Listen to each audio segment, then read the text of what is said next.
मान्यवर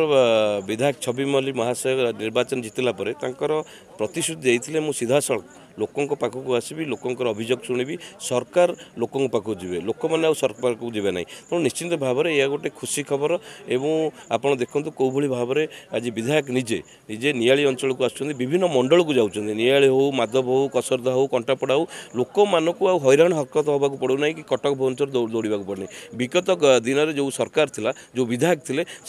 से समय लोक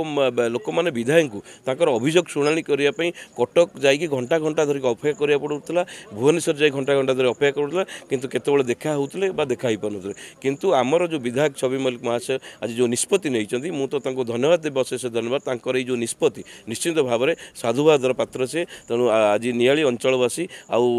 हैरान हरकत होना सीधा सड़क भाव में नियाली अंचल को आज विधायक आसुँच लोक मानकर समस्या शुणुंट अभियोग शुणुंट और अभियोगर समस्या समाधान करने तुरंत ब्लॉक प्रशासन अधिकारी हूँ तहसिलदार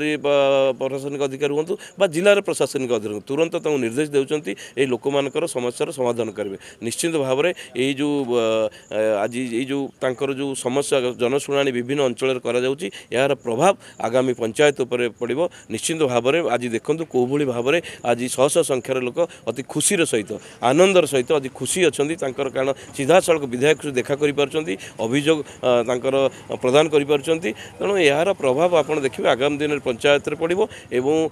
भारतीय जनता पार्टी आगामी पंचायत निर्वाचन में विपुल परिमाण में विजय हासिल कर।